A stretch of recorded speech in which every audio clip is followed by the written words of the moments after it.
So, Cleopatra. Pretty straightforward story. Shakespeare tells us that she's the gorgeous queen of Egypt and master of the art of seduction who banged her way across Rome to get power, ultimately ruining her own empire before committing Cobra-assisted suicide. Couldn't be easier, right?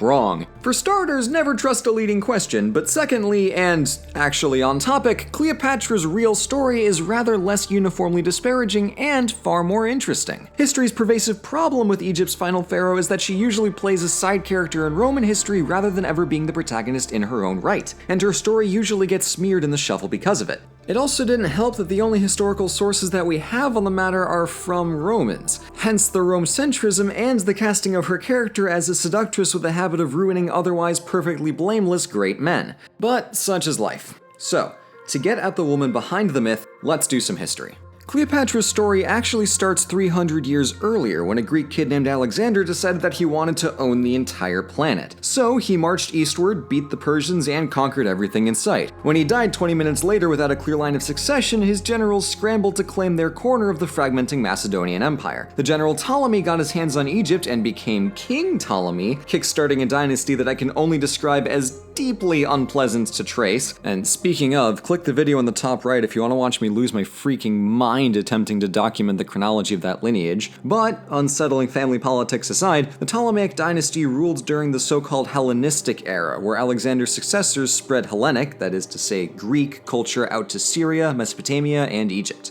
Although our story takes place along the Nile, the ancestry of the Ptolemaic rulers and the culture they promoted were unmistakably Greek. Fast forward 3 centuries and we have Cleopatra VII and her younger brother Ptolemy XIII. Both lived in the beautiful city of Alexandria, the 1st century BC's knowledge capital of the entire Mediterranean world. Between the superbly stocked library, the abundance of mathematicians, poets, scientists, philosophers, and rhetoricians, and the fact that she was a princess, the young Cleopatra had the best education possible in the entire Greek world. And unlike a lot of her party-crazed ancestors, she actually put in the effort. She would have been raised on Homer, Herodotus, Plato, Aristotle, all of the classical works we know, and a lot of the ones that we've lost in the meantime. After memorization, the focus shifted to composition, making arguments, telling stories in varied ways, not just knowing, but thinking, and ultimately, speaking. And that's the crucial point. During her life, Cleopatra wasn't described as spellbindingly gorgeous, but rather she was captivating. She was known to be the ultimate conversationalist, and that's how she won people over. None of her ancestors before her were exceptionally intelligent, and none of them bothered to even learn how to speak Egyptian, but Cleopatra could charmingly convince anyone of anything in one of 10 different languages. Bottom line is the lady was smart, okay?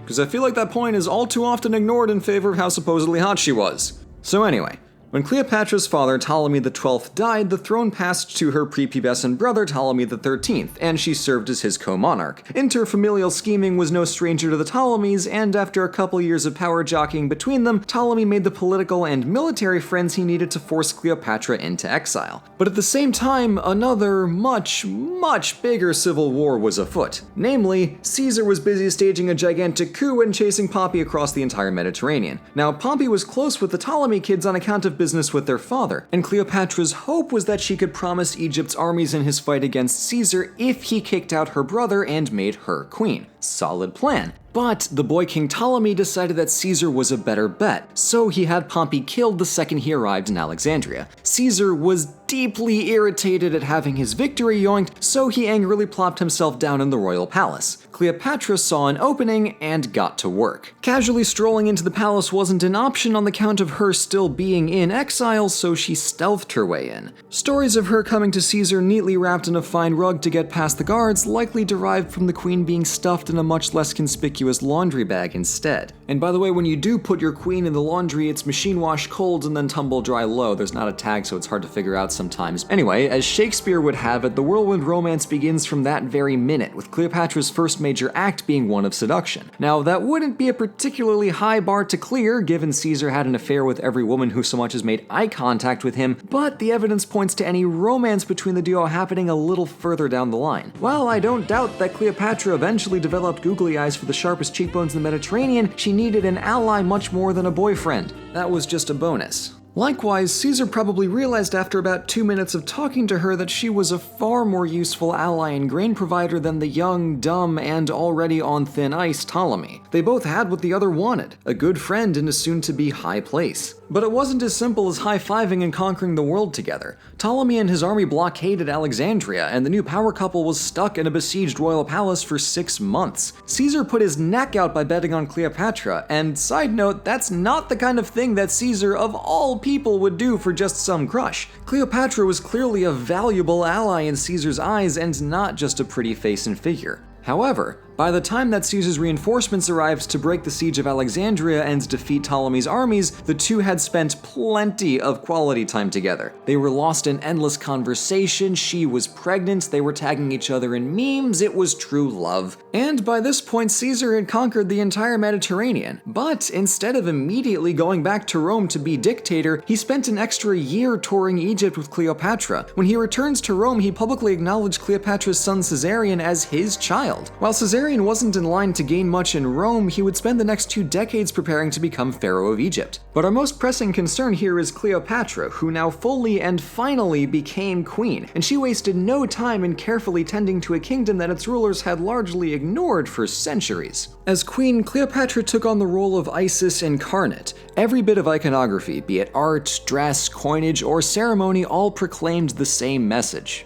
Hi, my name is Cleopatra, and I will be your goddess. While Isis was essentially a universal deity in the Hellenistic era, Cleopatra had 2 main roles to fill: the protector of justice and the mother of, well, everything.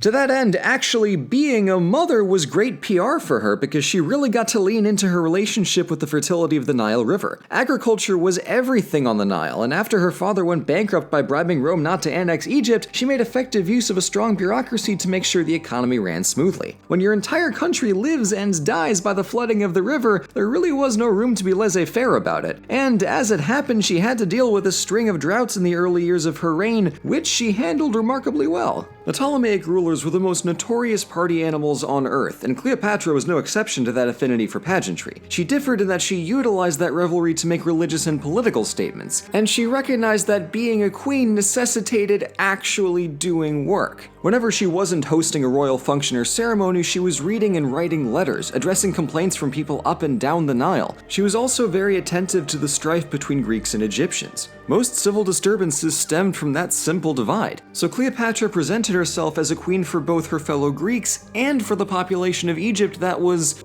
well, you know, Egyptian, because no one in her family had bothered to do that before her. She held corruption accountable, provided for her people in equal measure, embraced the Egyptian aspects of her role as pharaoh, and, again, actually spoke Egyptian. Every other Ptolemaic king used the throne as an excuse to party all day and all night, but not Cleopatra. In her 18 years as queen, her reign can be summarized with just a single sentiment: she cared. Meanwhile, on the Roman side of the Mediterranean, which is to say the entire rest of the Mediterranean by this point, Julius Caesar got super murdered and his adopted son and second-in-command were busy chasing down the assassins in Greece. After that mess cleared up, the young Caesar Octavian took command of the west, while Marcus Antonius held on to the east, and with it, most of the land and sea that bordered Egypt. As the conventional story goes, Antonius summoned Cleopatra to the Anatolian city of Tarsus, and she delayed to build the suspense, but they fell in love the instant they met and it was immediately off to start a dynasty together. Again, no. Beyond the suspected eyelash fluttering and the known fact that Antonius would bang anything that even moved, let's look at some practicalities first. A decade earlier, Rome suffered an embarrassing loss against Parthia. Caesar was planning a campaign to avenge it, but the dying business threw off his schedule a little bit. Antonius, sitting pretty in the east and looking to inherit Caesar's legacy, was hell-bent on launching that campaign. But Rome was actively broke from fighting the assassins, and Parthian campaigns were stupid expensive. No one else but Cleopatra's Egypt could fund that expedition. On her end of things, Egypt could only stay independent by Rome's goodwill, and what better will is there than love? The story of the following decade is a quiet one for Cleopatra, and almost solely revolves around her lavish and ruinous affair with Antonius. But here we need to consider the exclusively pro-Octavian sources that we have for this. As far as anyone writing during the Roman Empire is concerned, Caesar and Octavian were the winners and therefore the good guys. That's why with Caesar, Cleopatra is portrayed as a mysterious and dramatic ally, but for eventual loser Antonius, Cleopatra is said to have bewitched him into a life of enslaved debauchery and ruined everything. So after things got going, yeah, they did love each other and she had 3 kids by him, but there's more actual strategy going on here than the ancient Roman tabloids would have you believe. Cleopatra's solo story stays quiet in the Roman sources because there's no scandal and efficient government. That said, Cleopatra had a string of good times in the following decade. Her empire was prosperous, secured by bloodline, and enhanced by the small but generous gift of Cilicia, Syria, the Levant, Cyrene, and Cyprus. You know, nothing too fancy, just a return to the full extent of the old Ptolemaic Empire. It's one of those feel-good gifts, like scented candles. So basically, in 37 BC, Cleopatra was rolling in it. She had pretty much everything she wanted, and when Antonius set off to conquer Parthia the next year, she would become empress of the entire East. Cities were already minting coins with both of their faces on them. He was Dionysus and she was Isis. The pair of rulers was literally a match made in heaven. Except for the fact that after that, it wasn't. Like, at all. So, unfortunately, the Parthian campaign was a total disaster and Antonius lost 1/3 of his army just on the retreat. Whoops. Cleopatra was still doing really well, but it's after 36 that her beloved Antonius started to be more of a liability than a help. At this point, Octavian smelled blood, so he cleverly gave Antonius an impossible choice. He sent his long-suffering sister and Antonius' actual Roman wife Octavia to the east along with 2,000 soldiers. The message was clear: reject Cleopatra and accept Roman help, or forfeit the army and your wife and keep your Egyptian harlot queen. Cleopatra couldn't lose her ally, so it was do or die. Literally. Professionalism. So she laid on the affection to win Antonius over. I mean, it worked, but now they were in it together until the end, and the writing was just starting to appear on the wall. To turn things around, Cleopatra did what her ancestors did best and threw a celebration. With the alliance of Antonius and Cleopatra stronger and more interdependent than ever, they decided to flex their might. During citywide festivities, Cleopatra was declared Queen of Kings, with her son Caesarion, proclaimed to be Caesar's rightful heir and a very pointed jab at Octavian, declared King of Kings and successor to the throne of Egypt. As for her children with Antonius, Alexander Helios was crowned King of Armenia, Media, and Parthia. The last 2 they didn't even own yet. Cleopatra Selene was given Crete and Cyrene, while Ptolemy Philadelphus got Phoenicia, Syria, and Cilicia, almost all of which belonged to Rome just a few years earlier. As far as the happy couple was concerned, the entire East belonged to their family, and they had the pan-imperial iconography to match. Egypt and the Roman East were gone, and in its place was the new empire of Antonius and Cleopatra together. However, this was a colossal slap in the face to Rome, and Octavian had a very easy time convincing the people and his armies that Marcus Antonius had sacrificed his Roman identity to consort with this dangerous and dastardly Egyptian queen. I go into both the propaganda war and the actual war between Octavian and Antonius in this video here, but for our purposes, Cleopatra's grand gesture at the so-called donations of Alexandria became her complete undoing.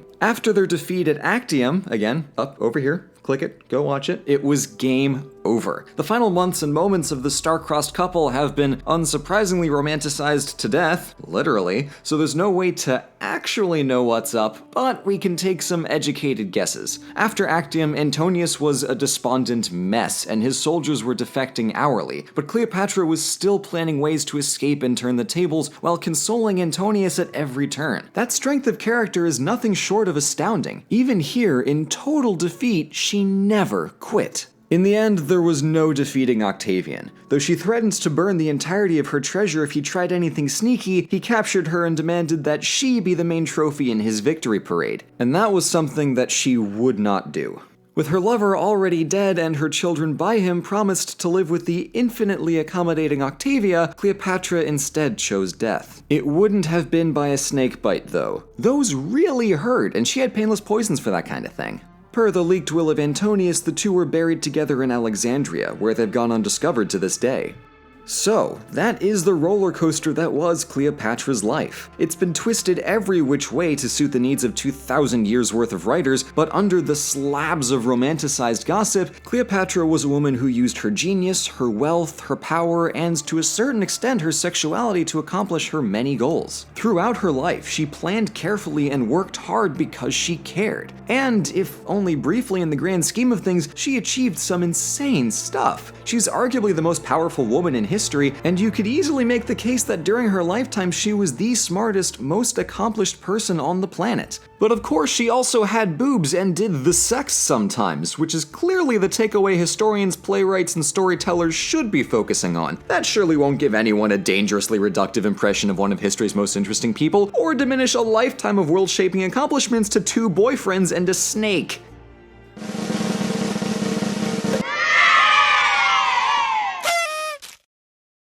Now, I'll link an article about this in the description, but as it happens, Dominican archaeologist Kathleen Martinez has a really strong theory for the location of Cleopatra's tomb being under the temple of Taposiris Magna just west of Alexandria. She's been digging for several years, and at first the archaeological community thought she was crazy, but as she built her case, started discovering busts and coins with Cleopatra's face on them at the site, and most recently found a staircase that runs 30 meters beneath the temple, the new consensus is she's found it. It's just a matter of digging down and getting to it. The excavation is ongoing, and with hope, we'll have Cleopatra's actual tomb in just a few years.